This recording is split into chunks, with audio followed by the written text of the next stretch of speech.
Hello बच्चों, welcome to Hindi पाठशाला। आज हम पढ़ेंगे कुंडलियाँ, जिसके लेखक हैं गिरिधर कवि राय। इस कुंडलियों में कवि हमें रोज़मर्रा की चीज़ों से जो हमारे जीवन में बहुत उपयोगी हैं उनके बारे में बताते हैं। सबसे पहले लाठी। लाठी में गुण बहुत हैं। सदा राखिए संग, गहरी नदी नारी जहाँ, तहाँ बचावे अंग। तहाँ बचावे अंग, झपटी कुत्ता कह मारे, दुश्मन दावागीर होए तिन्हू को झाड़े। कह गिरिधर कविराय, सुनो हो दूर के बाठी। बाठी मतलब राही, पथिक। सब हथियारन छाड़ी, हाथ मह लीजो लाठी।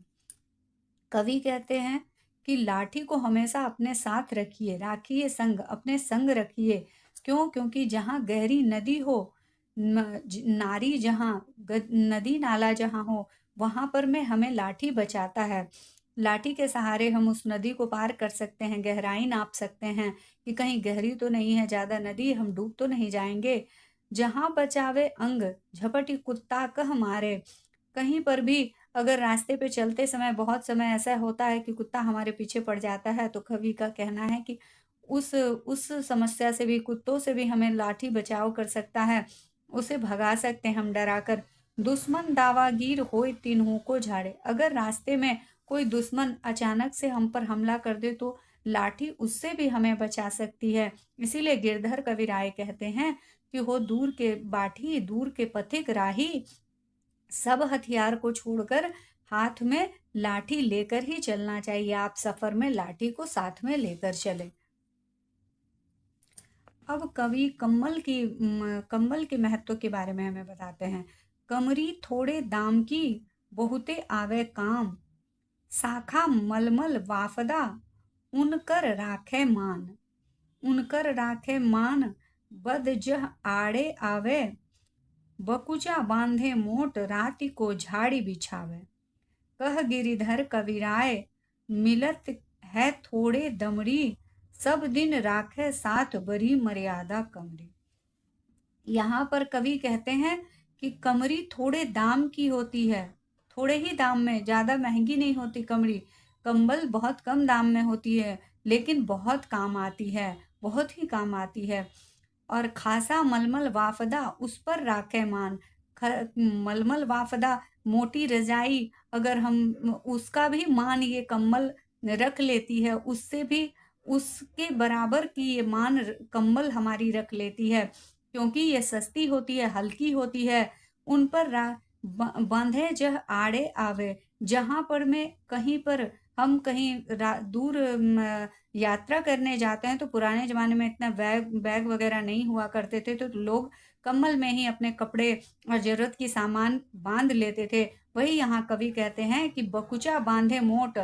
जहाँ पर कहीं जाने का हो तो वहाँ पर कम्बल में आप अपने सामान को ले जा सकते हैं बांध कर। राति को झाड़ी बिछावे, और जब नींद आए तो कहीं पर भी रात में उसे बिछाकर सो भी सकते हैं, ओढ़ भी सकते हैं।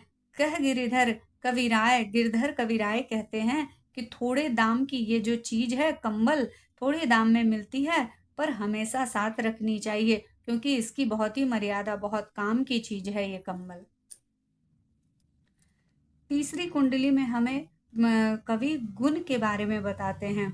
गुण के गाहक सहस, नर बिन गुण लहे न कोय। जैसे कागा कोकिला, शब्द सुने सब कोय। शब्द सुने सब कोय, कोकिला सबे सुहावन। दो को एक रंग, काग सब भये अपावन। कह गिरिधर कविराय, सुनो हो ठाकुर मन के। बिनु गुण लहे न कोय, सहस नर गाहक गुण के। कवि कहते हैं कि गुण के सभी ग्राहक होते हैं। गाहक मतलब ग्राहक, खरीदार। सब बिना गुण के कोई पसंद नहीं करता। जैसे कागा और कोकिला में अंतर बताते हुए यहाँ कवि समझा रहे हैं कि जैसे शब्द सुने सब कोयल और कौवे दोनों की आवाज लोग सुनते हैं, सभी सुनते हैं, पर कोयल को, कोकिला को सभी पसंद करते हैं, क्योंकि वो मीठी बोली बोलता है, मीठी बोली बोलती है कोयल, और उसे सभी पसंद करते हैं। और दोनों का एक ही रंग होता है। कौवा और कोयल का एक ही रंग होता है, लेकिन कौवा अपनी आवाज़ के कारण नापसंद किया जाता है, लोग उसे पसंद नहीं करते। तो गिरिधर कविराय कहते हैं, ये कौवा और कोयल के में अंतर हमें बताते हैं गिरिधर, और कहते हैं कि सुनो हे मन के ठाकुर, बिन गुण लहे न कोई, सहस नर गाहक गुण के। बिना गुण के कोई नहीं पसंद किया जाता, गुण से ही सभी पसंद करते हैं और गुण से ही सम्मान मिलता है हर जगह।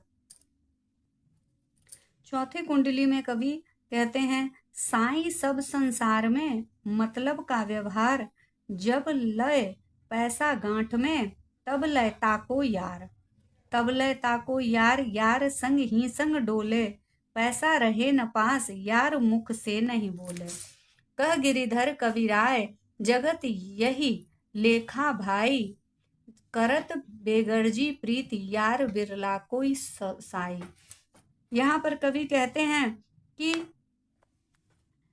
संसार में सभी मतलब के यार होते हैं, सभी अपने मतलब से एक दूसरे से जुड़े होते हैं, कोई किसी का मित्र नहीं, कोई किसी का दोस्त नहीं होता। जब पैसा पास में रहता है तब सभी यार बन जाते हैं। तब लय ताको यार, जिसके पास पैसा रहता है उसके यार सभी बन जाते हैं। तब लय ताको यार, यार संग ही संग डोले। और जब पैसा रहता है तो आपके साथ साथ आपके यार दोस्त घूमेंगे फिरेंगे और आपके साथ ही रहेंगे। लेकिन जब वही पैसा जब पास में नहीं रहता है तो वो ही दोस्त, वो ही मित्र आपसे मुंह मोड़ लेते हैं और आपके किसी काम नहीं आते, बस वो स्वार्थ से आपसे जुड़े रहते हैं। इसीलिए गिरधर कविराय कहते हैं, जगत यही लेखा भाई, जगत की यही रीति है भाई कि कोई किसी से बिना स्वार्थ के नहीं जुड़ा रहता। करत बेगर्जी प्रीत, यार बिरला कोई सोए। जो बेगर्जी का प्रीत करता है, जो बिना मतलब का दोस्त बनता है, ऐसा बिरला ही कोई दुनिया में होता है।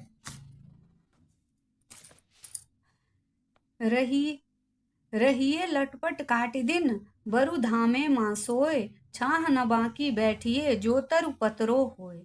जो तरु पतरो होए, एक दिन धोखा दी हैं, जा दिन बहे बयारी। बयारी मतलब हवा, आंधी। टूटी तब जड़ से जई हैं। कह गिरिधर कविराय, छाह मोटे की गहिए, पाती सब झड़ी जाए, तरु छाया में रहिए।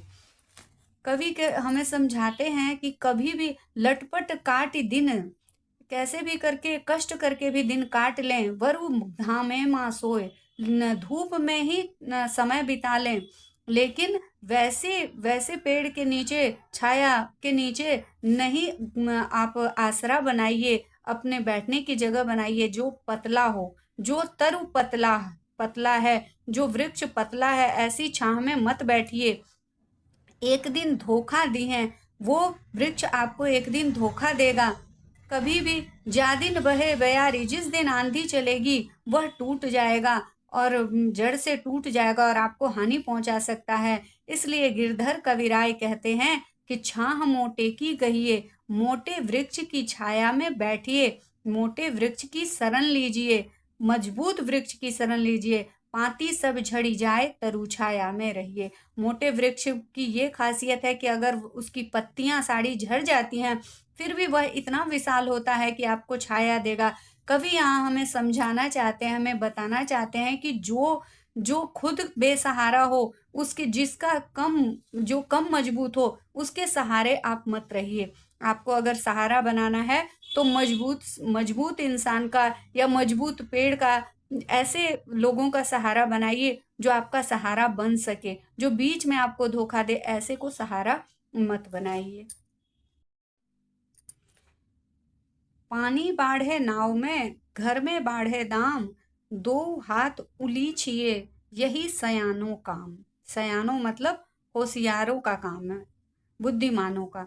यही सयानों काम, राम को सुमिरन कीजिए। सुमिरन मतलब याद कीजिए, भगवान को, ईश्वर को याद कीजिए। पर स्वार्थ के काज, पर स्वार्थ मतलब दूसरों के स्वार्थ के लिए काज, शीस आगे धर दीजिए। कह गिरिधर कविराय, बड़ेन की याही बानी, चलिए चाल सुचाल, राखिए अपना पानी। यहाँ कवि हमें बताते हैं कि उदाहरण देते हैं समझाते हैं कि पानी जैसे नाव में भर जाता है तो क्या करते हैं, उसे बाहर निकालते हैं। उसी तरह नाव से, किसी हाथ से या फिर किसी बाल्टी से या किसी किसी भी सामान से हम नाव का पानी बाहर निकालने की कोशिश करते हैं जिससे नाव डूब न जाए। तो यहाँ यही कवि समझाते हैं कि पानी नाव में बढ़ जाता है तो उसे बाहर निकालते हैं। वैसे ही घर में अगर दाम बढ़ जाए, पैसा बहुत आ जाए, तो उसे दोनों हाथों से परोपकार में लगाना चाहिए, दूसरे के उपकार में लगाना चाहिए। यही सयानों काम, यही बुद्धिमानों का यही काम है। राम को सुमिरन कीजिए, ईश्वर को याद करके, पर स्वार्थ के काज, दूसरों के स्वार्थ के काम में अपना पैसा लगाएं, शीश आगे धर दीजिए का मतलब है कि अपना अपना जो भी आपको सामर्थ्य है वह दूसरों के स्वार्थ के लिए अपना योगदान करें। कह गिरिधर कविराय, बड़ेन की यही वाणी। गिरिधर कविराय कहते हैं कि बड़ों की यही वाणी, मतलब बड़ों का यही कहना है, चलिए चाल सुचाल राखिए अपना पानी। हमेशा सुचाल से रहिए, अच्छे चाल चलन से रहिए और अपना सम्मान रखिए और समाज में बनाइए परोपकार के जरिए। राजा के दरबार में जाइए समय पाए, साई तहाँ ना बैठिए, जह को देई उठाए।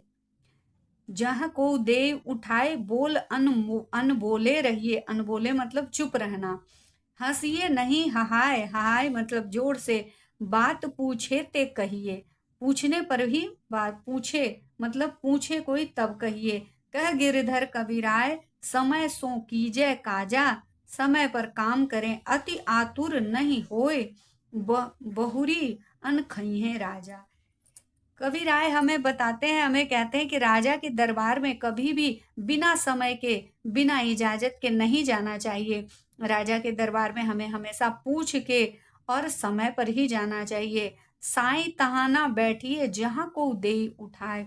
वहां पर कभी मत बैठिए जहां जो कोई जो ऊंचा स्थान किसी और का हो, या फिर आपको पता हो कि यह सुनिश्चित स्थान है, किसी निश्चित आदमी का स्थान है, तो वहां मत बैठिए। आप अपनी अलग जगह बनाइए।